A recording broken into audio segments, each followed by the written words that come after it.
Mutton కాకే బహుత్ దినగయా అని అంటే మన రజోల్లా అయితే తన బండ్లో తీసుకెళ్ళిండు తెలిసిన షాపులో. సో 40 రుయాల్ కేజీ అని అంటే 880 రూపాయలు అయితే పడుతుంది. సో కేజీ మటన్ అయితే తీసుకున్నాం. నేనే మంచిగా దగ్గరండిన 4 మెంబర్స్కి మాత్రమే. సో మనిషికి పావు కిలో అయితే గట్టిగా తిన్నారు. నేను కూడా తిన్నా అనుకో.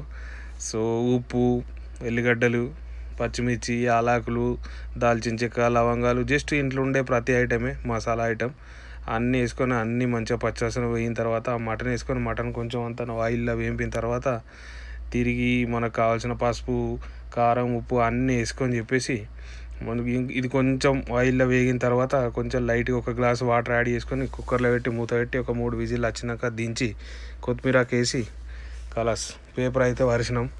ఇక్కడైతే ఇక ప్లేట్లు కడగటానికి ఇల్లు ఇదైతారని చెప్పేసి అయితే కవర్ వేసి కింద మంచిగా గట్టిగా అయితే తిన్నాం అనుకోండి. మీరు కూడా ట్రై చేయరు.